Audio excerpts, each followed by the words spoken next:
lápis na mão, teste surpresa. Reminiscências de outra encarnação. Reminiscências. Estamos estudando este livrinho. Essa é a edição mais antiga. Ainda tem umzinho para vender aqui da edição nova. Mesma coisa que tem. A luz, a edição nova, a mesma coisa, o mesmo conteúdo. Esse. Mesmo conteúdo. Só as páginas são diferentes, né? Mas é a mesma coisa.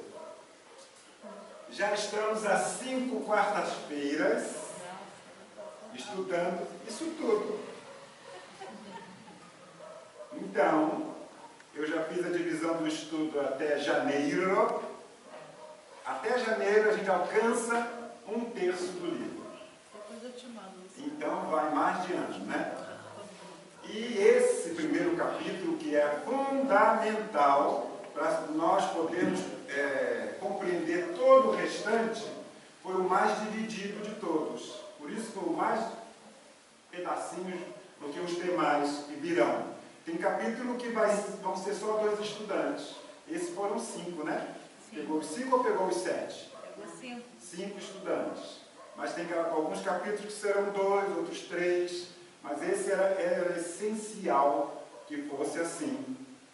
Nós temos mais ou menos 40 minutos de exposição, mais uns 5 minutos de perguntas e respostas, porque somos um grupo heterogêneo. Temos os universitários e temos os principiantes. Temos que saber dosar, para não entediar os universitários, nem enlouquecer os iniciantes ou assustá-los, não é? Temos que ter cuidado, porque tem gente que não volta mais na primeira vez que veio e vai embora e não volta mais. Então a gente precisa dosar um pouquinho, né? Essa situação. É difícil às vezes, porque depois de algum tempo você estudando, você acha que as pessoas estão compreendendo facilmente o que você está falando. E não é realidade, né? Cada um tem a sua realidade. Primeira pergunta do teste, que não precisa escrever, vai ser oral. Qual é a base, o fundamento desse primeiro capítulo, que é a base da própria mediunidade? É o que nós temos, nós somos, o espírito é, ou possui, está assim, meio assim. O que é? Qual é a base, o fundamento desse capítulo? A mente. Mente. É a base desse capítulo. Tudo rola sobre mente, que ela acabou de falar também, né? Do estatuto na mente do encarnado e na mente do desencarnado. Não é? Se você vai cheio de culpas, desencarna cheio de culpas, você já sabe qual vai ser a situação que você vai estar lá. Cheio de remorsos, você já sabe a situação que você vai encontrar lá. Não precisa nem recorrer no livro. O que será que o Espírito fala? Autoanálise, autocrítica. É o que nós precisamos todos os dias. Quem ensinou toda noite fazermos lá no século, lá em 300? 400 e pouco? 300 e pouco, né? Santo Agostinho, gente. No ano 300 e alguma coisa depois de Cristo, né? Ele já ensinava isso. Autoanálise, autocrítica, autorreflexão todos os dias. Será que eu fiz de bom? O que será que eu fiz de não foi tão bom assim? E no outro dia já tomar a decisão, mesmo que vá ou errar de novo, de no outro dia fazer melhor. Por isso que a gente está aqui 2000 anos nesse reme, né, gente? 2000 anos, está na hora de acordar. Aí eu resolvi fazer assim, pensar pequenas partes, parágrafos de cada um dos estudantes. A primeira, importante, fala de quê? De mente. Nossa mente é um núcleo de forças inteligentes, gerando um plasma sutil. Ele aqui falou essa palavra, né? Esse plasma. Na realidade, é uma matéria, é uma energia, né? Ele que é referente a plasma é algo que tem mistura, que não tem uma forma definida, é o quinto estado da matéria para a ciência material, né? E esse plasma que nós produzimos exterioriza-se, nós botamos para fora incessantemente. Você não para de pensar, não é? Quem consegue parar de pensar? Nem quando estamos dormindo. Não é? Incessantemente, o que nós estamos pensando? Que oferece recursos objetivos às figuras da nossa imaginação. Além de pensar, a gente imagina. Não é? Cria. Sob o comando de nossos próprios desígnios. Somos nós que escolhemos o que vamos pensar, nós que escolhemos o que vamos imaginar, o que vamos desejar. É ou não é? É, não tem como fugir. E a responsabilidade, por isso mesmo, é nossa. Não é do outro. É responsabilidade nossa. Tem a segunda. Mas antes disso, vamos lá. Isso que eu fiz. É onde, minha filha? Aqui. Nos domínios da mediunidade, estamos lá nessa 5 quarta-feiras no capítulo 1. Finalmente vamos concluir. Finalmente, né? Vamos. Sim. Eu não vou citar pouquíssimo, né? Que era o meu finalzinho, mas já para ir gravando os personagens, que é um livro falando sobre mediunidade, do mundo espiritual. Os estudantes, podemos dizer assim, estão no mundo espiritual observando os encarnados, a mesa mediúnica, vamos dizer, né? Então eles vêm de lá para estudar aqui. O instrutor principal, neste caso, é o Aulus, os estudantes, André Luiz e Hilário. Albério é somente o palestrante desse primeiro capítulo. É quem faz a palestra, quem falou esse trecho que eu falei, é da palestra do Albério. Alguns conceitos para nos ajudar a compreender, né, o que se fala. O Espiritismo mostra que a vida terrestre não passa de um elo no harmonioso e magnífico conjunto da obra de Deus, do Criador. Está lá no Evangelho segundo o Espiritismo. A marcha, né, dos espíritos, é progressiva, jamais retrógrada. Livro dos Espíritos, questão 194. Ou seja, quem pensa que aquela pessoa de língua muito grande e ferina vai retornar uma jararaca, está completamente enganado. Não volta a jararaca, não volta outro bicho qualquer, vai voltar a ser humano mesmo. Deus tem pena da jararaca. Tadinha da bichinha, né? Deixa a bichinha. Não, e volta mudo, né? Então, não existe isso, não podemos voltar para trás, só caminhar ou às vezes estacionar, né? No intervalo de cada existência humana ou de cada encarnação, o espírito torna a entrar no mundo espiritual, onde é feliz ou desventurado, segundo o bem ou o mal que fez. Está lá no livro O Céu e o Inferno. Esses são a obra, né, da codificação kardeciana. Vou ler mais um trechinho para nos lembrarmos dessa questão. Que vai estudar sobre o quê? Sobre mediunidade. A base é a nossa mente, a mente espiritual, né? Aí o segundo trecho importante. Examinando os valores da alma, os nossos valores, ou valores anímicos, como faculdades de comunicação dos espíritos. Nós, encarnados e desencarnados, temos faculdade de poder nos comunicar entre os espíritos, qualquer que seja o plano em que se encontra. Ou seja, encarnado ou desencarnado, temos essas faculdades de comunicação. Não podemos perder de vista o mundo mental do agente, aquele que está mandando a mensagem, como do recipiente, aquele que recebe a mensagem. Qual o mundo mental de cada um deles?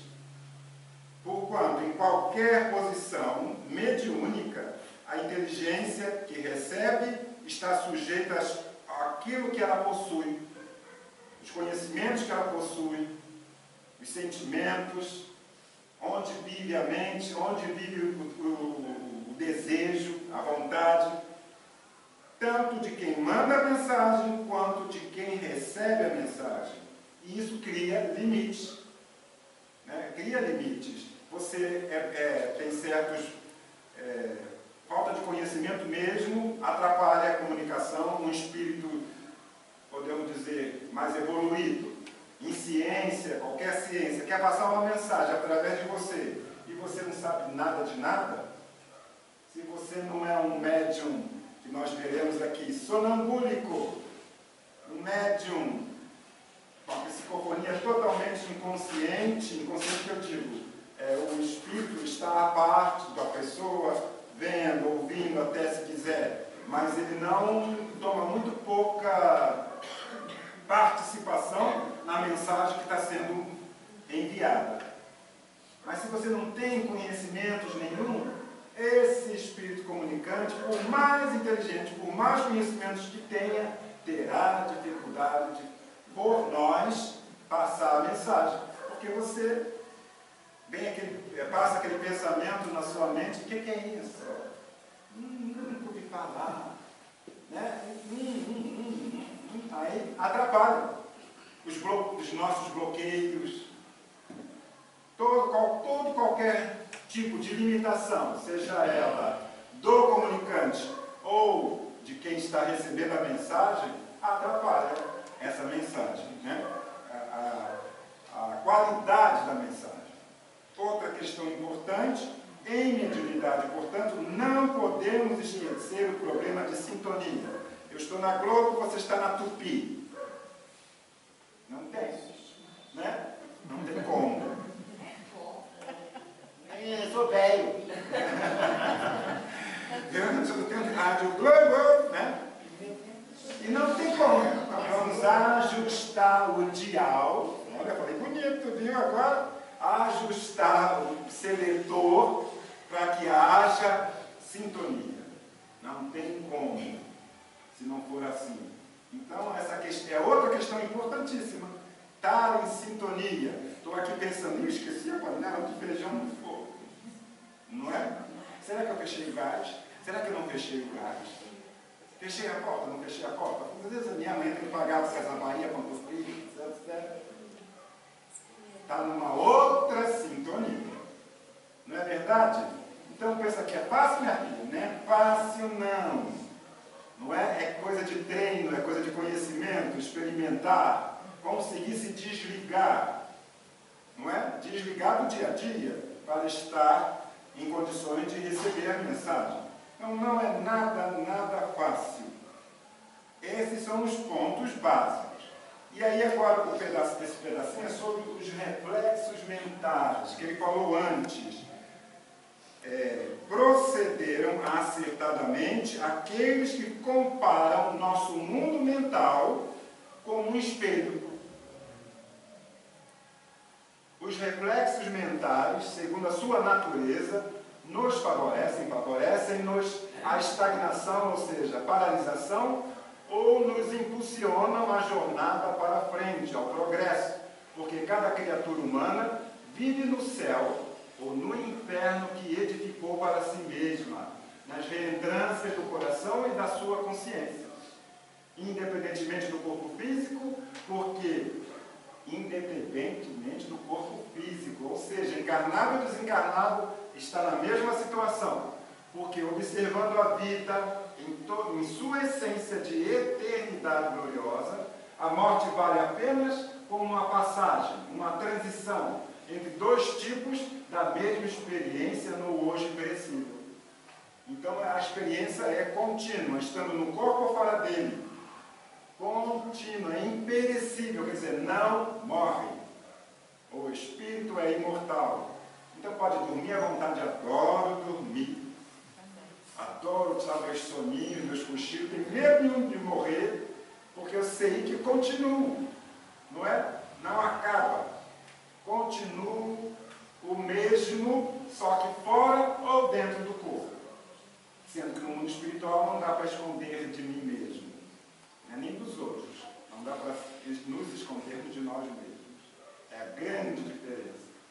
Vemos a mediunidade em todos os tempos e em todos os lugares da massa humana. Quer dizer que a mediunidade só surgiu quando surgiu o Espiritismo? Não, não é? Onde estava Joana d'Arc, gente? Paulo Costa Casaca para não pôr mesmo, gente? 1300 e pouco, né? Joana d'Arc? 100 e alguma coisa. Bem velha, né? Tinha mediunidade, que ela era uma grande médium. Né? Entrava em êxtase. Vai se falar sobre êxtase. Ouvia e via. Né? Se comunicava com espíritos que mandavam mensagem, falava para ela, faz assim, faz assado. Então, lá no século XII, mediunidade ostensiva, naquele tempo chamava-se Joana d'Arc. Então, em todos os tempos, em qualquer lugar do planeta, onde haja um ser humano, a mediunidade está presente. Missões santificantes e guerras destruidoras, tarefas nobres e obsessões pérfidas guardam origem nos reflexos da mente, individual ou coletiva, combinados com as forças sublimadas, elevadas, purificadas ou degradantes dos pensamentos de que se nutrem. Então, os nossos pensamentos estão aí, nossos sentimentos estão aí, de toda a humanidade. Se é uma população agressiva, guerreira, podemos dizer, é que vai ter mais conflitos naquela comunidade, naquele país e conflitos com outros, né? Pensamentos de tristeza, de pessimismo, como muitas vezes o planeta já esteve, levaram até ao surgimento de doenças. Pensamentos e sentimentos de baixo. Eurizinho, também é interessante colocar a questão daquilo que nós criamos e plasma no plano espiritual, que são as formas de pensamento. Então, a questão dessa, vamos colocar assim, obsessão coletiva, é uma palavra que está muito em moda hoje em dia, é a questão das egrégoras que nós alimentamos desde sempre, com certeza, e sob lei de causa e de efeito, aquilo que a gente emite, a gente recebe, isso na mesma proporção.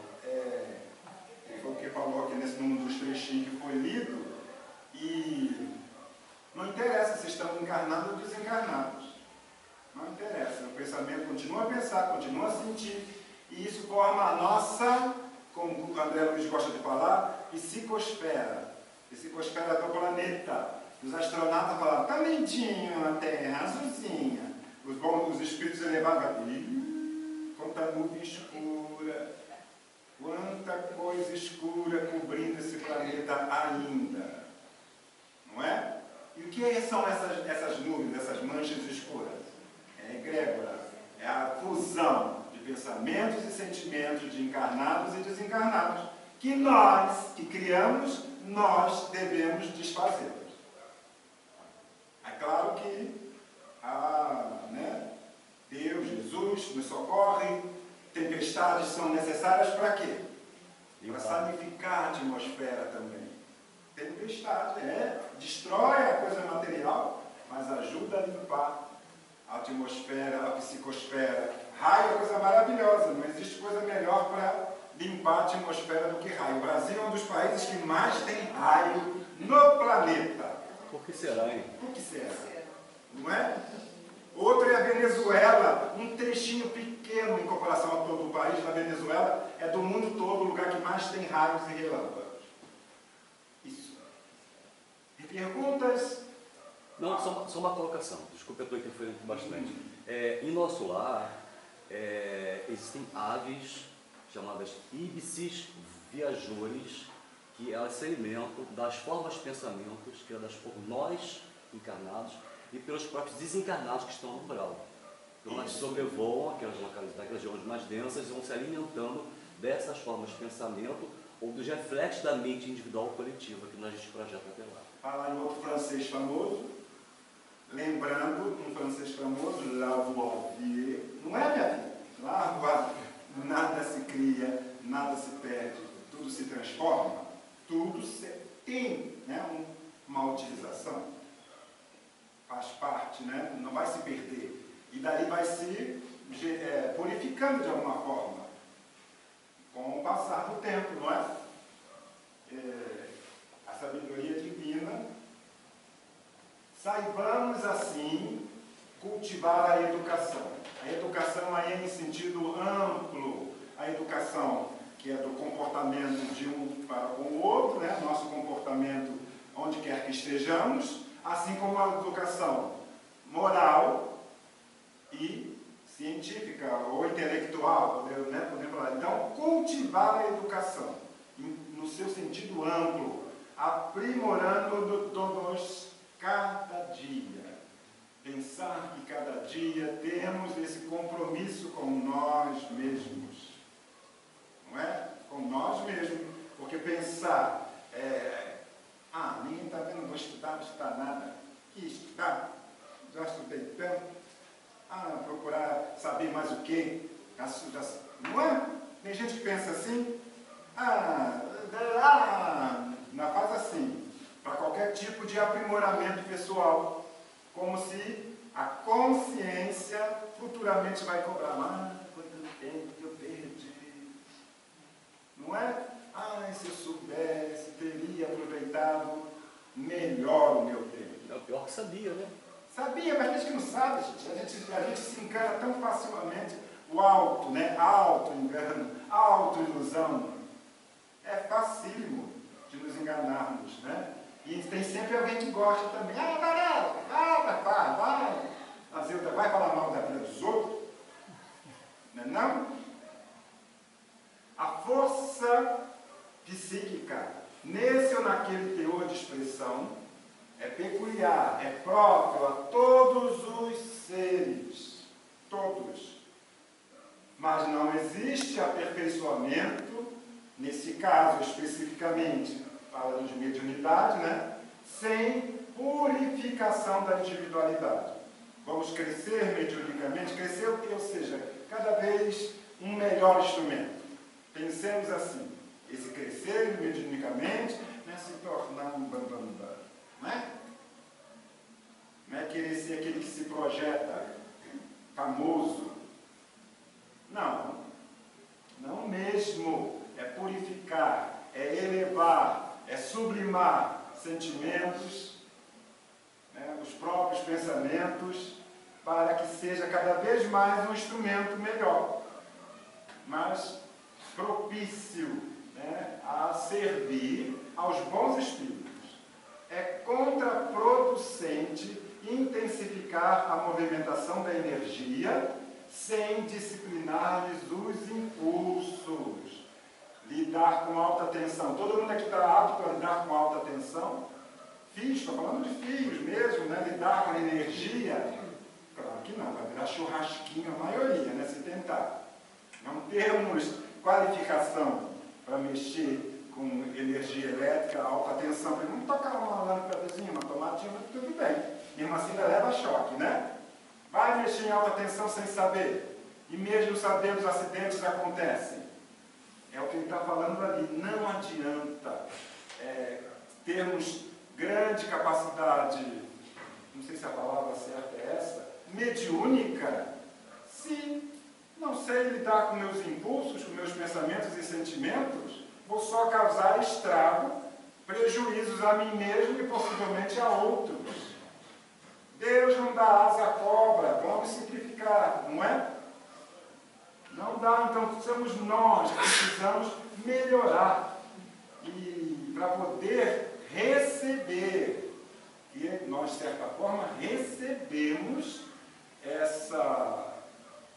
esse sentido a mais, né? É um sentido a mais a mediunidade, cada vez mais elaborada, cada vez mais sublimada, é uma conquista pessoal, mas principalmente um merecimento. Foi falado num desses estudos, o ser humano só usa 10%, até no máximo 10% da capacidade do nosso HD, do no nosso cérebro. Graças a Deus, né, gente? Se com 10% a humanidade já esteve à beira da autoextinção várias vezes e continua, imagina se pudéssemos usar os outros 90%. A galáxia é surpresa. Não era só o planeta, não. Não é? Então, mais uma vez, Deus não dá asa à cobra. Qual o acesso? Vamos falar de tecnologia, vamos falar nesses termos. Qual o acesso ao HD? Qual a senha a esses 90% do HD, Marilene? Qual? Você sabe, você vai me dizer que eu quero acessar meus 90%, vai fazer todo mundo aqui levitar, todo mundo deitar, todo mundo... Qual? Jesus deu. E nós ainda não fazemos, não conseguimos acessá-la. Ama, perdoa, ama teu próximo como a si mesmo. Quando conseguirmos isso, não falar, não só pensar, mas agir, o HD estará à nossa disposição. Os 90% que ainda temos para utilizar. Não é? É. Enquanto não pode dar, intensificar a energia se não sabemos usá-la. Se vamos usar para nós proveito próprio, para ser, agora eu controlo todo mundo, qual a sua senha do banco? Minha filha, me dá o cartão aqui. Vai dar o cartão, porque está totalmente dominada mentalmente. O presidente, ou ser um dominador do planeta, você com a mente de usar os 90%, imagina, gente, telepatia, vai ouvir tudo que os outros estão pensando, vai ver o pensamento se exteriorizar como os bons espíritos, os espíritos mais elevados veem nossos pensamentos, nossos sentimentos sendo exteriorizados. Não é? Não pode. Não dá. Não pode mesmo. É perigoso possuir sem saber usar. Porque você vai se comprometer. Pode prejudicar outros, vai, mas o maior prejudicado será você. O espelho que está lá na lama não pode refletir o esplendor do sol. Um médium que não tem condições morais, principalmente, vai conseguir espelhar o pensamento de um bom espírito. Elevemos nosso padrão de conhecimento pelo estudo. Hoje, gente, para mandar a gente estudar, não é? Pelo estudo, manda toda hora. Estude, estude, estude. Espírita, amai-vos. Espíritas, instruí-vos. Jacó gostava muito de repetir isso, né? E apuremos, melhoremos a qualidade da nossa emoção pelo exercício constante das virtudes superiores.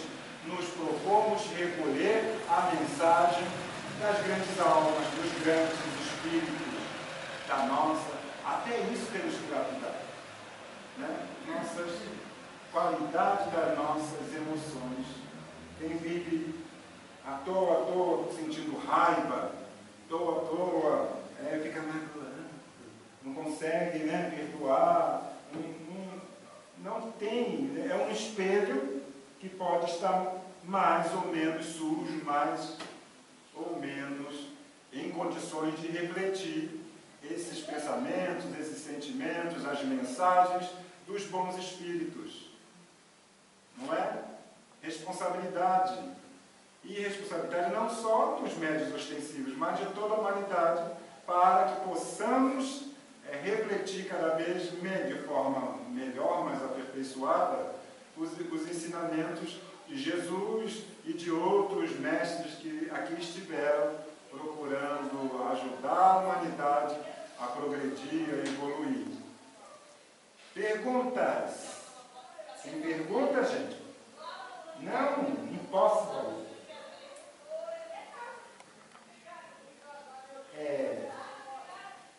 Semana que vem começa um novo capítulo interessantíssimo. interessante que vai essa lista de estudantes. Quem são os estudantes? Quem são que estão estudando a mediunidade? Os personagens? André Luiz e Hilário. Quem é o instrutor principal? Aulus, nome do Diti. O Albério não estará mais. Terão outros personagens. E os personagens vão aumentar no momento que ele começar a apresentar os médiuns onde ele vai estudar. São vários médiuns. Eu queria falar mais sobre sintonia. Sintonia. Tem pessoas que acham, como eu sou, não sou grande coisa. Isso também atrapalha. Se achar menos do que é. Falsa modéstia, falsa humildade. Não vou receber mensagem de bom espírito, porque não esqueçam. Diga. Eu acho que faltou um slide. Faltou um slide? Grandes aí. Sim. Mediunidade não basta por si só, não basta ser médium. É imprescindível saber que tipo de onda mental assimilamos. Qual a nossa sintonia para assimilar essas ondas mentais, para conhecer a qualidade do nosso trabalho e ajuizar de nossa direção, qual o caminho que vamos seguir. Então, essa sintonia. Então, tem essa questão que as pessoas acham que, na mesa eu só recebo o espírito sofredor. Quer dizer que você também está naquela condição? Não. Os mentores espirituais trazem esses irmãos para serem atendidos. Não é? A questão é, quanto mais conhecimento, quanto mais aprimораdos são os seus sentimentos e emoções, melhor você ajuda esse irmão sofredor. Nos próximos capítulos, vai falar de cada característica de cada médium. São vários médiums, cada um com a sua característica, com o seu tipo, sua variação de mediunidade. Inclusive, a capacidade mental e emocional de cada um. O que cada um precisa aprimorar, o que cada um já avançou. E médiuns bem, podemos dizer, bem preparados e com um coração maravilhoso, são justamente esses que vão receber os irmãos mais endurecidos, mais revoltados. Por quê? Castigo? Não. É o instrumento ideal para abrandar aquele irmão, controlar. Qual o controle? O que é que controla no mundo espiritual, principalmente um espírito em relação ao outro? A sua moralidade, a sua evolução moral. Não é o saber, é a moralidade. A capacidade de amar, de entender, de compreender. Esse é o galardão que dá autoridade aos espíritos, mas que geralmente vem acompanhado de muito conhecimento. Não é? Conhecimento intelectual a gente consegue facilmente absorver. Varia de um para outro, força de vontade e outras questões, mas tem muito mais facilidade. Mas o moral precisa viver, e que é dificílimo. Não é? É dificílimo. Viver, você conhece aquela virtude, mas vivê-la é a nossa grande dificuldade. Muito grande essa dificuldade de assimilar no mais íntimo das nossas células as virtudes morais. Exige algo que é difícil de descrever para nós. Né? Como Jesus conseguia amar tanto? Como, gente? Que capacidade é essa de amar? Que capacidade é essa de se desprender totalmente com alguns grandes espíritos que vieram, né, e viveram entre nós? Como? Onde está a química? Onde está a fórmula? Vivência, esforço próprio, no dia a dia, quebrando a cara, errei de novo, mas vou tentar de novo. E vou tentar, e vou tentar, e vou tentar. Cada vez mais a consciência cobra, e você quer se livrar disso. Quer ter paz de espírito. E só temos paz de espírito quando estamos olhando uma paisagem linda. Ajuda, mas não é. É paz de consciência, paz de espírito. Não é? E não adianta, é mérito. Vou transfundir sangue, vou ficar seu sangue todinho, tu é tão boazinha, tu é tão bonitinha. Mas não adianta. Nem no sangue está. Não é? Não está. Não posso transferir. Jesus não transferiu. Ele ensinou, ele exemplificou ao máximo. Mas tá bonita, agora você é uma anja. Você é outra anja. Ele é outro anjo. No início da palestra, Sim. falava que tanto nós quanto o Espírito pode influenciar um ao outro. Sim. Eu acho que isso a gente sempre tem costume de falar que nós estamos sendo influenciados. E a gente sempre foi pelo outro. Cartaz. Ah, sim, sempre. Sempre foi pelo outro. E na primeira parte você comentou que a influência tanto faz de lá para cá, daqui para lá. Uhum. A gente ainda insiste sempre falando que nós estamos sendo influenciados. Ah, claro, é fácil botar a culpa no outro. Não é, foi tu. Você que me levou para beber. Foi tu. Não é assim. Foi ela que me levou para a Nath. Não queria ainda, mas ela me levou para a Nath. É assim os espíritos também. E, infelizmente, você não está vendo eles geralmente, graças a Deus, né? Que esses que procuram nos influenciar negativamente não são nada bonitinhos. Então nós podemos ser um agente influenciador Dos espíritos. Sem do dúvida. ambiente Sem dúvida. E vice-versa. e vice-versa. Aham. Eu acho que antes da gente ficar reclamando, a gente tem que avançar nessa. Conscientização diz que nós influenciamos a eles. Vai lá, fala mal da vizinha. Vai lá, fala mal da vizinha. Não, vou não. Vai uma confusão, tadinha da vizinha. Não é? Assim que eles têm que ir resistir. Não é? Ah, tadinha, ela está passando por muitos problemas, né? Muito sozinha, né? Tentar compreender, como diz no Evangelho, tentar encontrar coisas positivas. Às vezes é difícil, né? Mas aí, pelo menos, pensar positivo em direção ao nosso mental, assim como aos encarnados e aos desencarnados. Obrigado a todos.